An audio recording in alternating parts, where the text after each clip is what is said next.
Hello hello hello जी, क्या हाल चाल है सभी के। Very warm to the session my dear rockstars.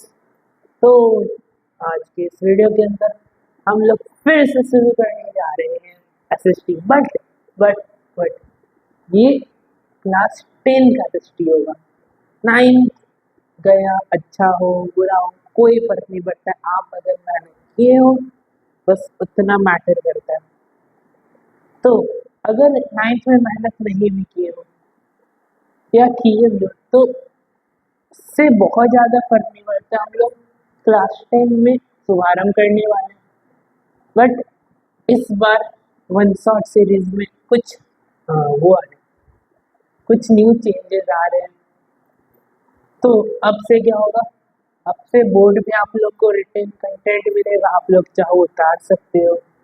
नहीं, हाँ हाँ, फिर बाद में मैं कोशिश करूँगा, अब मैं श्योर नहीं हूँ बट कोशिश करूँगा कि नोट्स का पीडीएफ बना के आपको भेज दूँ। कोशिश करूँगा, पूरा गारंटी में नहीं लेता पर हाँ कोशिश करूँगा कि नोट्स का पीडीएफ बना के आपको डिस्क्रिप्शन में उसका लिंक डाल दूँ, ठीक है। तो कुछ न्यू चेंजेस आएंगे, ऐसा श्योर नहीं हूँ नोट्स के बारे में, बट हाँ अब से बोर्ड पे कंटेंट लिखा हुआ रहेगा, उसी को देख के आज से हम लोग पढ़ेंगे, उसी से एक्सप्लेनेशन करेंगे। 9th में मैं बस बोलते ही रहता था तो शायद कुछ बच्चों को समझ में नहीं आएगा, इसलिए 10 में थोड़ा सा डिटेल्ड एक्सप्लेनेशन रहेगा। तो बिना किसी देरी के स्टार्ट करते हैं पहले टॉपिक से, लेट्स गो। तो सबसे पहले चैप्टर शुरू होता है कि आखिर रिसोर्स क्या होता है। तो रिसोर्स कोई भी चीज जिससे हम लोग का नीड सेटिस्फाई हो, ठीक है, कोई भी चीज जैसे कि वाटर हो गया, एयर हो गया, सब हम लोग का नीड सेटिस्फाई हो रहा है तो क्या रिसोर्स है। प्लस ये टेक्नोलॉजिकली एक्सेसिबल होना चाहिए, इकोनॉमिकली फिजिबल होना चाहिए, मतलब कि अफोर्डेबल होना चाहिए, कल्चरली एक्सेप्टेबल होना चाहिए, मतलब लोग इसको एक्सेप्ट करते हैं, ठीक है। तो रिसोर्स का हम लोग के चैप्टर का नाम है रिसोर्स एंड डेवलपमेंट। तो आखिर हम लोग रिसोर्स का डेवलपमेंट करते क्यों हैं। तो सबसे पहला चीज कि जैसे कि कुछ ही लोग कुछ लोगों का अपना पर्सनल ग्रीड होता है, लालच होता है, जिस कारण से वो क्या करते हैं, बहुत ज़्यादा रिसोर्सेज को यूज करते हैं। तो उसके कारण क्या होता है, रिसोर्स डिप्लीट होने लगता है, डिप्लीशन होने लगता है, तो उसको अवॉइड करने के लिए, ठीक है। फिर मान लीजिए कि कुछ ही लोगों, कुछ अमीर लोगों के हाथ में ही अगर सारे रिसोर्स है तो उससे सोसाइटी डिवाइड हो जाएगा। एक तरफ होगा कि हैव और एक में होगा हैव नॉट, मतलब एक में होगा हैव मतलब रिच जिसके पास रिसोर्सेज है, और हैव नॉट मतलब जिसके पास कुछ रिसोर्स नहीं है, गरीब आदमी। एक तरफ सब कुछ है, एक तरफ कुछ नहीं है। तो आ, ये जो डिवीजन ऑफ सोसाइटी है उससे प्रिवेंट करता है। फिर उसके बाद क्या करता है कि अगर हम लोग बहुत ज़्यादा इनडिस्क्रिमिनेट एक्सप्लॉयटेशन करेंगे, बहुत ज़्यादा यूज़ करेंगे, ओवर यूज़ करेंगे रिसोर्स को, तो उसका क्या हो सकता है, ग्लोबल इकोलॉजिकल क्राइसिस, मतलब कि कुदरत का मार पड़ सकता है, क्राइसिस आ जाएगा, मतलब बहुत ज़्यादा वो कंडीशन खराब हो सकता है, ठीक है। आगे अब डेवलपमेंट हम लोग को समझ में आया कि रिसोर्स का डेवलपमेंट करना चाहिए, पर किस तरह का डेवलपमेंट करना है, तो हम लोग को सस्टेनेबल डेवलपमेंट करना है। तो सस्टेनेबल डेवलपमेंट क्या होता है, ऐसा डेवलपमेंट जिसमें इन्वायरमेंट भी डैमेज नहीं हो और साथ साथ फ्यूचर जनरेशन का नीड से भी कॉम्प्रोमाइज नहीं किया जाए, वो हो गया हम लोग का सस्टेनेबल डेवलपमेंट। फिर इसी से आपके बुक से टॉपिक उठ के आते हैं रियो डे जनेरियो अर्थ समिट 1992। तो ब्राज़ील में एक जगह है Rio de Janeiro, sorry Janeiro, Rio de Janeiro Brazil का एक जगह है। तो रियो डे जनेरो में क्या होता है 1992 में कि 100 हेड्स ऑफ स्टेट्स आते हैं, बैठते हैं और इंटरनेशनल अर्थ समिट करते हैं। तो उसमें कुछ प्रॉब्लम एड्रेस के लिए, जैसे कि इन्वायरमेंटल प्रोटेक्शन से रिलेटेड प्रॉब्लम हो गया, सोशियो इकोनॉमिक डेवलपमेंट से रिलेटेड प्रॉब्लम हो गया। तो ये सब अर्जेंट प्रॉब्लम पे डिस्कशन हुआ और आउटकम क्या निकलता है कि जो ग्लोबल फॉरेस्ट प्रिंसिपल है उसको इंडोर्स किया गया, मतलब उसका समर्थन किया गया। फिर दूसरा क्या होता है, एजेंडा 21 का एडॉप्शन। तो एजेंडा 21 क्या होता है, एजेंडा 21 रियो डी जेनेरो में अ, बनता है, जिसको कौन बनाते हैं, यूएनसीईडी। यूएनसीईडी मतलब United nation conference on environment and क्या, डेवलपमेंट। ठीक है, इन्वायरमेंट एंड डेवलपमेंट। तो इसका बेसिकली सिंपल एम है कि ग्लोबली सस्टेनेबल डेवलपमेंट होना चाहिए। फिर इसका एक मेजर ऑब्जेक्टिव रखा गया था कि हर लोकल गवर्नमेंट का अपना एजेंडा 21 लोकल होना चाहिए। ठीक है, जैसे कि मान लीजिए कि आप बिहार बिहार का एग्जाम्पल ले लीजिए, जैसे कि बिहार में पटना है, फिर पटना के बाद आपका आ गया क्या, नालंदा है। तो मान लीजिए पटना और नालंदा का एग्जाम्पल लेते हैं। ठीक है, पटना और नालंदा। तो हर लोकल गवर्नमेंट का अपना लोकल एजेंडा 21 होना चाहिए। तो इसको पटना में अलग होना चाहिए कि पटना में सस्टेनेबल डेवलपमेंट कैसे होगा और नालंदा में सस्टेनेबल डेवलपमेंट कैसे होगा, दोनों का अलग गोल होना चाहिए। ठीक है, फिर अब इधर तक हो गया। फिर उसके बाद हम लोग का आता है रिसोर्स प्लानिंग। रिसोर्स प्लानिंग में क्या बताया गया है कि रिसोर्स क्या है दुनिया में, अनइवनली डिस्ट्रीब्यूटेड। जैसे कि प्लेट्यू वगैरह में आपको मिलेगा मिनरल्स वगैरह ज़्यादा, वहीं आप चले जाइए कोई प्लेन एरिया में या माउंटेन एरिया में तो कंपेरेटिवली जो मिनरल्स है वो कम मिलेंगे। पर ऐसा तो नहीं है कि डेवलपमेंट सबको कम चाहिए, सबको डेवलपमेंट चाहिए। तो सबको डेवलपमेंट के लिए रिसोर्स चाहिए, तो इंडिया में इसीलिए रिसोर्स प्लानिंग होता है।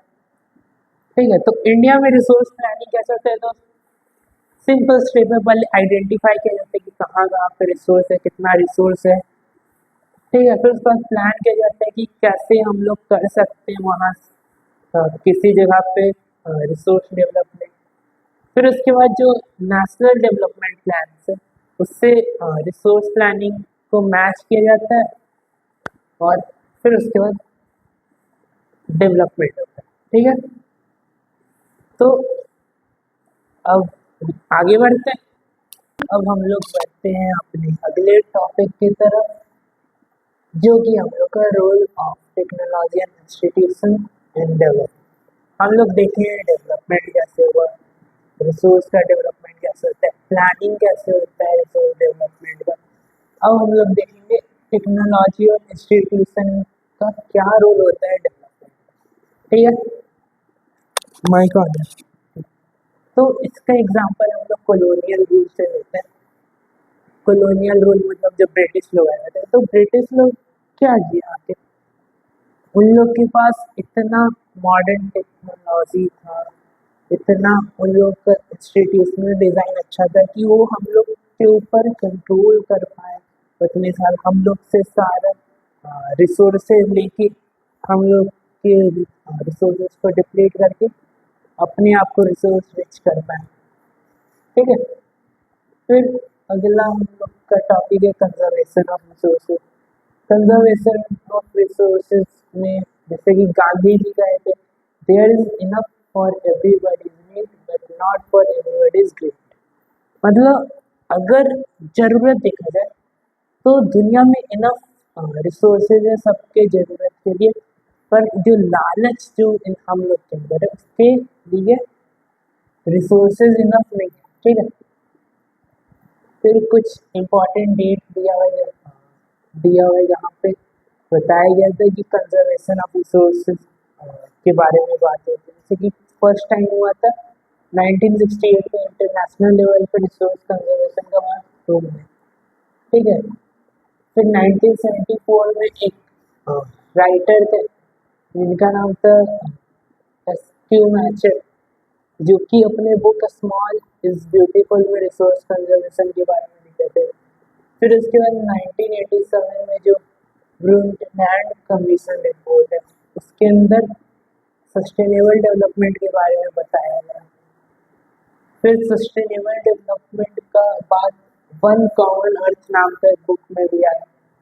फिर हम लोग पहले जो देखे रियो डी जनेरो अर्थ समिट, उसमें भी हुआ था सस्टेनेबल डेवलपमेंट कई बार एजेंडा 21 मतलब। तो ये सब कुछ इवेंट है जहाँ पे रिसोर्स कंजर्वेशन के बारे में बात होता है। तो इस बुक में ये तो नहीं दिया हुआ है डायरेक्टली कि रिसोर्स को कैसे कंजर्व करते हैं, तो पर आप एक चीज़ लिख सकते हैं सस्टेनेबल डेवलपमेंट। दूसरा चीज़ लिख सकते हैं कि ग्रीड को कम करना है, नीड पे फोकस करना है, ग्रीड पे नहीं। यही सब आप कुछ पॉइंट लिख सकते हैं अगर एग्जाम में क्वेश्चन आता है कि रिसोर्स को हम लोग कैसे कंजर्व करें, ठीक है। फिर आगे अगला अब हम लोग को दो रिसोर्स के बारे में पढ़ना है। एक हो गया हम लोग का लैंड रिसोर्स, एक हो गया सॉइल रिसोर्स। तो लैंड रिसोर्स के बारे में पढ़ते हैं पहले। तो लैंड रिसोर्स क्या करते हैं? नेचुरल वेजिटेशन को सपोर्ट करता है, वाइल्ड लाइफ को सपोर्ट करता है, ह्यूमन लाइफ को सपोर्ट करता है, इकोनॉमिक एक्टिविटी जिससे पैसा आता है उसको सपोर्ट करता है, ट्रांसपोर्ट को सपोर्ट करता है, कम्युनिकेशन सिस्टम को सपोर्ट करता है। लैंड हम लोग के बहुत इंपॉर्टेंट चीज़ है, बट इसका एक लिमिटेशन है कि ये सिर्फ फाइनाइट मैग्नीट्यूड में मिलता है, मतलब ये लिमिटेड है लैंड, ठीक है। हम लोग के पास बहुत ज़्यादा अनलिमिटेड नहीं है, फाइनाइट मैग्नीट्यूड में। तो अब लैंड का थोड़ा सा डिस्ट्रीब्यूशन देख लेते हैं। तो जैसे कि प्लेन्स में आपका 43% लैंड है, 30% लैंड आपका माउंटेन हो गया, 27% लैंड आपका प्लेट्यू हो गया।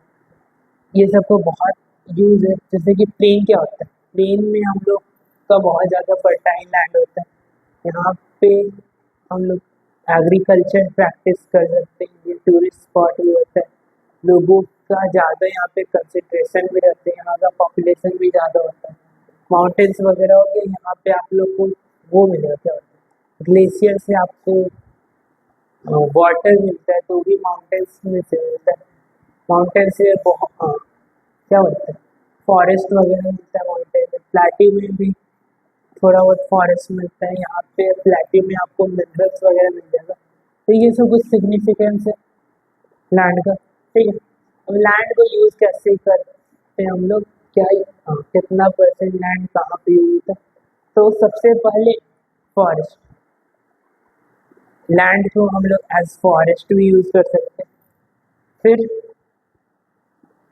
दूसरा लैंड जो कि कल्टीवेशन के लिए अवेलेबल है, जैसे जिसमें आगे आपका बैरन लैंड हो जाता है, बंजर जमीन, वेस्ट लैंड हो जाता है, या फिर वो जमीन जिसपे आप रोड्स, डैम्स, फैक्ट्रीज वगैरह, रोड बिल्डिंग्स वगैरह ये सब बनाते हैं, वो सब भी आ जाता है। फिर और भी कुछ अनकल्टिवेटेड लैंड होते हैं, जैसे कि जो यहाँ पे पैस्चर लोग को रख जाता है, पैस्चर लोग परमानेंट पैस्चर होता है, ग्रेजिंग के लिए लैंड होता है जो। फिर आपका जो मिसलेनियस ट्री वगैरह होता है, उन सब का जो लैंड होता है, या फिर जो कल्चरेबल वेस्ट लैंड होता है, मतलब जहाँ पे 5 साल तक खेती नहीं होता है, वो लैंड। फिर आपका आता है फैलो लैंड। फैलो लैंड में आपका दो तरह का लैंड होता है, एक होता है करेंट फैलो, एक होता है अदर दैन करेंट फैलो। तो फैलो लैंड वो लैंड होता है जिस जहाँ पे 1 साल या उससे कम समय के लिए खेती नहीं हुआ, और अदर दैन करेंट फैलो वो लैंड होता है यहाँ पे 1 से लेकर के 5 साल के बीच में खेती नहीं हुई। और कल्चरेबल वेस्टलैंड क्या होता है, यहाँ पे 5 साल या उससे ज़्यादा समय के लिए खेती नहीं हुआ, ठीक है। फिर उसके बाद नेट सॉन एरिया हो गया, फिर ग्रॉस क्रॉप एरिया हो गया। नेट सॉन एरिया यहाँ पे 1 साल में कम से कम, ये खेती वाला एरिया हो गया, ये दोनों खेती वाला एरिया हो गया।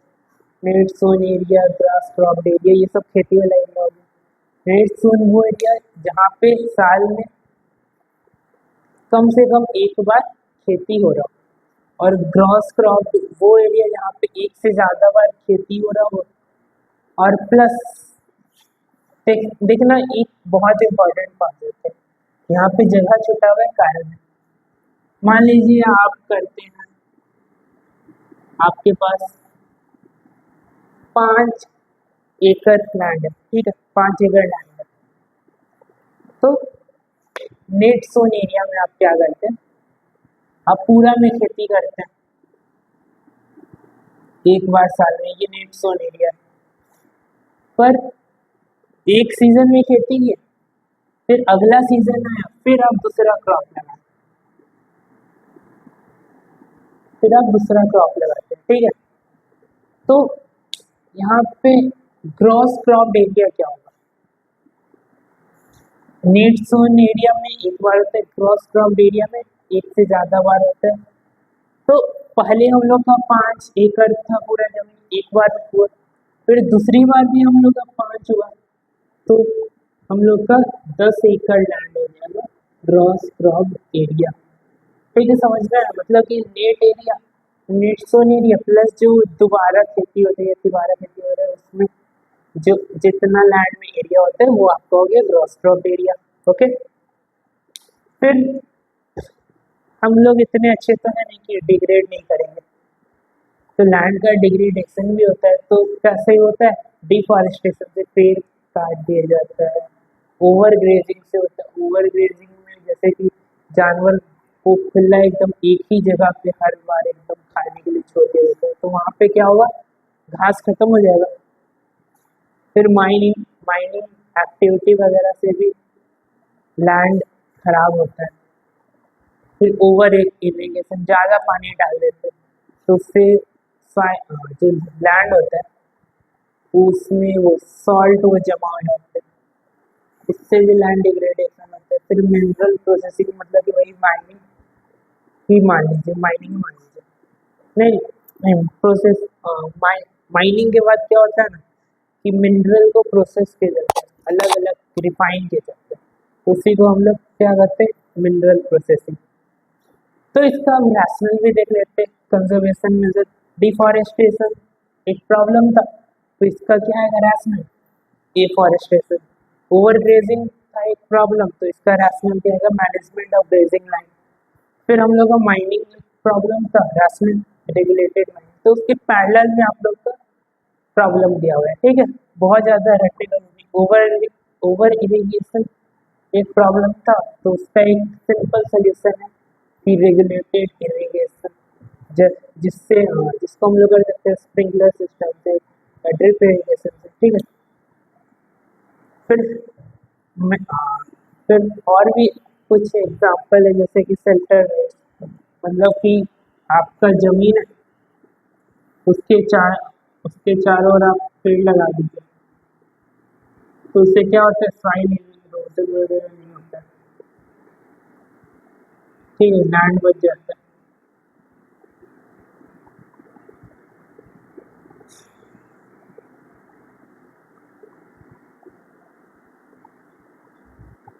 ऐसे होता है पूरा यहाँ, ठीक है। ये हो गया आपका फिल्टर गेट से आप थॉर्नी बुशेस को आप ग्रो कर सकते हैं, जिससे क्योंकि ये सब क्या होता है कि कम पानी लेता है, कम पानी लेगा तो आपका पानी ज़्यादा बर्बाद नहीं होगा, ठीक है। ये था हम लोग का कुछ land degradation, conservation, land resource हम लोग का कंप्लीट होता है। अब सॉइल एज ए रिसोर्स में आते हैं, तो सबसे पहले आता है कि सॉइल क्या होता है। सॉइल हम लोग को पता है कि मीडियम ग्रोथ ऑफ प्लांट्स होता है, जो कि प्लांट्स को न्यूट्रिएंट्स वगैरह प्रोवाइड करता है, ठीक है। ये non non renewable natural resource है। पर सॉइल और लैंड में अंतर क्या होता है, देखिए, लैंड आपका पूरा जमीन हो गया, और सॉइल उसका उसके ऊपर का जो वो होता है, क्या होता है, लैंड का काइंड ऑफ एक पार्ट कर सकते हैं, ठीक है, वो आपका सॉइल हो गया। अब हम लोग आगे बढ़ते हैं, कि इधर तो नहीं हो पाएगा क्लासिफिकेशन ऑफ सॉइल, तो अब आगे बढ़ते हैं क्लासिफिकेशन ऑफ सॉइल, जिसमें हम लोग डिफरेंट डिफरेंट एरिया के फैक्टर पे कैसे क्रॉप ग्रो कर सकते हैं, उस फैक्टर के बेसिस पे हम लोग सॉइल का टाइप से, तो सॉइल का 6 टाइप से बढ़ते आगे बढ़ते। Let's go. सो हम लोग का अगला टॉपिक है क्लासिफिकेशन ऑफ सॉइल। तो क्लासिफिकेशन ऑफ सॉइल में हम लोग को पढ़ना है 6 तरह का सॉइल। देखो बहुत बड़ा डेटा दिया और बहुत कुछ दिया और फैक्ट वगैरह उतना ज़्यादा याद नहीं करने जाना है। सिंपल जो मेन जो समरी है मैं निकाल के रख दिया। तो सबसे पहले एलुवियल सॉइल कहाँ पे पाया जाता है? एलुवियल सॉइल एलुवियम में रहते हैं। कहाँ पे पाए जाते हैं? तो पाए जाते हैं northern plain, Ganga plain, Brahmaputra plain, और क्या बोलते हैं गंगा, ब्रह्मपुत्रा और क्या इंडस प्लेन। तो इन 3 रिवर गंगा, इंडस और ब्रह्मपुत्रा के इंटरप्ले से जो प्लेन बनता है वो नदर प्लेन, उसमें हम लोग को मिलता है एलुवियल सॉइल। तो कौन कौन सा क्रॉप होता है? तो पैडी आप यहाँ पे ग्रो हो सकते हैं, वीट हो सकते हैं, शुगर केन हो सकते हैं और एक्सेट्रा जो भी सीरियल्स वगैरह वो सब होंगे। फिर इसमें क्या होता है सॉइल का कॉन्स्टिट्यूएंट हम लोग पढ़ते हैं। तो यहाँ के सॉइल में हम लोग को मिलेगा सैंड, सिल्ट, क्ले ये सब मिलता है। फिर इसका स्पेशलिटी क्या है? यहाँ पे खादर और भांगर होता है। ठीक है। फिर अब ब्लैक सॉइल पे आते हैं। तो कहाँ पे मिलता है? ये डेक्कन ट्रैप पे मिलेगा। डेक्कन ट्रैप मतलब डेक्कन का जो रीजन होता है, जैसे कि गुजरात हो गया, एमपी हो गया, महाराष्ट्र हो गया, इस एरिया में मिलेगा। तो इसमें कौन कौन सा क्रॉप ग्रो कर सकते हैं? तो हम लोग कॉटन का क्रॉप ग्रो कर सकते हैं। तो इस एरिया में अगर आप लोग कभी देखिएगा जाके तो आपको दिखेगा कि कॉटन का बहुत सारा क्षेत्र है। ठीक है। तो यहाँ ये जो ब्लैक सॉइल होता है तो इसका कॉन्स्टिट्यूएंट क्या होता है? तो ये फाइन क्लेई मटेरियल से होता है। फाइन मतलब एकदम छोटा छोटा पार्टिकल। ठीक है। कैल्शियम कार्बोनेट होता है CaCO3, फिर मैग्नीशियम कार्बोनेट होता है, पर इसके अंदर फास्फोरस का कंटेंट कम होता है। ठीक है। इसमें सेल्फ एरेशन होता है। सेल्फ एरेशन कैसे? तो ये क्या करते हैं जैसे ही जब पानी का कमी होता है तो एकदम क्रैक डेवलप कर लेता है, और जब पानी ज़्यादा होता है तो एकदम चिपक जाता है, मडी टाइप में बन जाता है। ठीक है। अब रेड एंड येलो सॉइल पे आते हैं। तो ये कहाँ पे पाया जाता है? उड़ीसा, छत्तीसगढ़ और जो पाइडमोंट जोन होता है वेस्टर्न घाट्स का, वहाँ पे मिलता है। तो इसमें कौन सा क्रॉप हम लोग ग्रो कर सकते हैं? प्लांटेशन क्रॉप, जैसे कि टी, कॉफी वगैरह ये सब ग्रो होता है। तो ये कहाँ इसका सॉइल का टेक्सचर कैसा है? तो ये कहाँ पे डेवलप होता है? क्रिस्टलाइन इग्नियस रॉक के ऊपर डेवलप होता है और इसके अंदर आयरन पार्टिकल होता है। ठीक है। तो इसमें स्पेशलिटी क्या है? तो रेड कलर कैसे आते हैं? जब आयरन डिफ्यूज होता है तो उससे रेड कलर आता है, और येलो कलर आता है जब वो हाइड्रेटेड फॉर्म में आ जाता है। ठीक है। और लैटराइट सॉइल हो गया, लैटर मतलब ब्रेक होता है। तो लैटराइट सॉइल कहाँ पे मिलता है? हम लोग का थोड़ा साउथ का एरिया में, जैसे कर्नाटक हो गया, केरला हो गया, फिर आपको नॉर्थ ईस्टर्न स्टेट जैसे कि मेघालय हो गया, यहाँ पे आपको ट्रॉपिकल डेसिडियस फॉरेस्ट और एवरग्रीन फॉरेस्ट देखने के लिए मिलता है।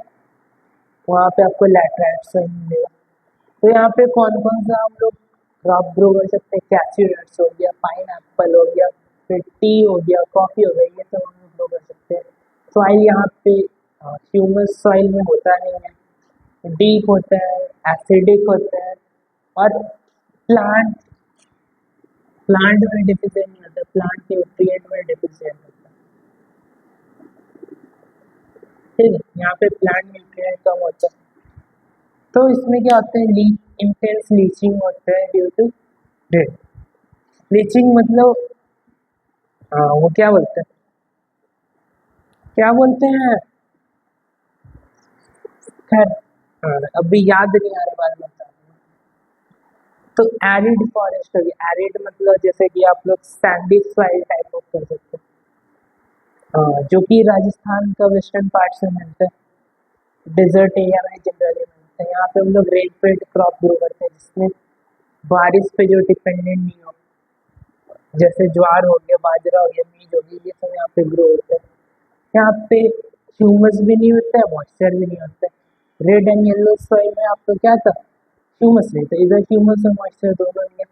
यहाँ का सॉइल सैंडी होता है, सेलाइन होता है, पर कैल्शियम इसके अंदर भी होता है। ठीक है। और इसका स्पेशल फीचर क्या है कि जब इसमें प्रॉपर इरिगेशन यहाँ का सॉइल को मिलेगा तो ये कल्टीवेबल बन जाएगा। ठीक है। अब लास्ट हम लोग का फॉरेस्ट सॉइल। तो फॉरेस्ट सॉइल हम लोग का हिल और माउंटेनियस रीजन में मिलता है, जैसे कि आपका जम्मू कश्मीर का रीजन में हो गया, अरुणाचल प्रदेश हो गया, उत्तराखंड हो गया, हिमाचल प्रदेश हो गया और सिक्किम हो गया, जहाँ जहाँ पे वो क्या होते हैं, क्लास 9th में याद है ना पढ़े थे, हिमालय, ग्रेटर हिमालय, जिसका जो रीजन है वहाँ पे आपको फॉरेस्ट सॉइल मिलेगा। तो इसके अंदर हम लोग माउंटेन वेजिटेशन ग्रो कर सकते हैं। यहाँ पे क्रॉप वैसा कुछ ग्रो नहीं होता है, यहाँ पे फॉरेस्ट ही रहता है। तो यहाँ पे वैलीज वैलीज पता है, वैलीज दो पहाड़ के बीच का ये जो एरिया होता है इसको कहते हैं हम लोग वैली। तो वैली में लोमी और सिल्टी सॉइल होता है, लोम और सिल्ट होता है सॉइल में। पर जैसी ये जो स्लोप आ जाना, ये स्लोप में क्या होता है, कोर्स ग्रेन सॉइल होता है। ठीक है। तो इसमें जो वैलीज होता है और जो टेरेसेस होता है, टेरेसेस मतलब जो पहाड़ होता है, इसको काट के यहाँ पे से काटा जाता है और इसको ऐसे टेरेस जैसा बनाया जाता है। ठीक है। तो ये फर्टाइल होता है वैली में और टेरेसेस में। ठीक है। ये था हम लोग का I think second last topic. अब लास्ट टॉपिक है समझते हैं, लेट्स गो। तो जी हम लोग बढ़ चुके हैं अपने लास्ट टॉपिक की तरफ, जो कि है soil erosion and soil conservation. Soil erosion क्या होता है, जब सॉइल का टॉप लेयर जो होता है, सॉइल टॉप सॉइल वो जब डीन्यूड हो जाता है, मतलब हट जाता है, वॉश डाउन हो जाता है, उसको हम लोग क्या कहेंगे, सॉइल इरोजन। ठीक है। क्या होता है सॉइल इरोजन, जब सॉइल का जो कवर, जो टॉप सॉइल होता है वो डीन्यूड हो जाता है, खत्म हो जाता है, हट जाता है, उड़ जाता है, वॉश डाउन हो जाता है, पानी भर चल जाता है, उसको हम लोग कहते हैं सॉइल इरोजन। ठीक है। सॉइल इरोजन का कारण क्या है, एक तो ह्यूमन एक्टिविटीज जो था वो, लैंड डिग्रेडेशन होना जो कारण था, सारा ह्यूमन एक्टिविटीज वो सब। फिर नेचुरल फोर्सेस हो गए, जैसे कि विंड, हवा से हो जाते हैं, कभी वाटर आ जाते हैं, फ्लड वगैरह से, वो सबसे क्या होता है, सॉइल इरोजन होता है। ठीक है। तो सॉइल इरोजन से क्या होता है, रनिंग वाटर से गुलीज बन जाता है। फिर चंबल बेसिन में क्या हो जाता है, रेवाइंस बन जाते हैं, जो कि खराब लैंड होता है, बैड लैंड। फिर सीट इरोजन हो जाता है। सीट इरोजन मतलब वो क्या बोलते हैं, रिवर आ रहे, रिवर का पानी से जो टॉप सॉइल होता है वॉश डाउन हो जाता है, चला जाता है पानी के साथ, उसको कहते हैं सीट इरोजन। विंड इरोजन मतलब हवा अपने साथ लेके चले जाता है टॉप सॉइल को, टॉप लेयर को, उसको कहते हैं मतलब विंड इरोजन। ठीक है। ये सब है हम लोग का सॉइल इरोजन, इसका कॉजेस क्या क्या होता है सॉइल इरोजन, ये सब हो गया। अब हम लोग पढ़ते हैं सॉइल कंजर्वेशन में। तो सॉइल कंजर्वेशन क्या होता है, सॉइल कंजर्वेशन में हम लोग चार चैप्टर में बेसिकली चार मेथड दिया हुआ है जिससे हम लोग सॉइल को प्रोटेक्ट कर सकते हैं। पहले कॉन्टूर फार्मिंग, कॉन्टूर प्लाविंग। एक सेकेंड,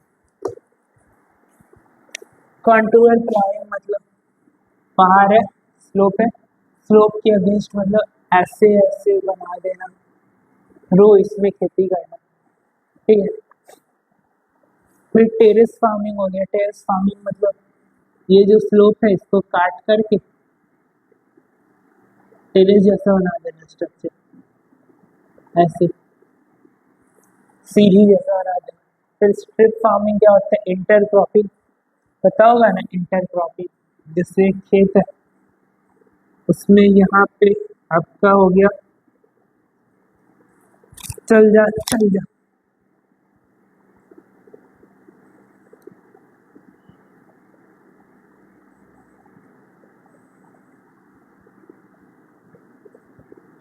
तो ये जो आपका रोज बन जाते हैं इसमें ग्रास का आपका। ठीक है। इधर क्रॉप लगा होता है, बीच अलग अलग क्रॉप जिसको ग्रास से सेपरेट करते हैं। सकते हो, गेस्ट्रिक फार्मिंग। फिर आपका सेटर बिट्स वाले पता ही है, इसके चारों ओर क्या हो जाता है, ट्री लगा देते हैं ताकि विंड नहीं फ्लो करता है, इससे प्रोटेक्शन मिलता है सेटर बिट्स से। तो ये हम लोग पूरा चैप्टर था, हम लोग का चैप्टर खत्म होता है। आई होप आपको समझ में आया होगा, एक बार एनसीईआरटी पढ़ लेना। तो मिलेंगे जल्दी एक नई वीडियो में, तब तक अपना ध्यान रखो, मुस्कुराते रहो, पहले गुलू गुलू इतना देर तक पढ़ो। तो मिलते हैं एक नए वीडियो में, तब तक के लिए signing off with this, together we can we will. Thank you very much. हाँ सुनो, नोट्स में डिस्क्रिप्शन में डाल दूंगा, वहाँ पे नोट्स से ले लेना, पढ़ लेना, एनसीईआरटी एक बार ध्यान से पढ़ लेना। बाकी मजा करो, मस्ती करो, बाय।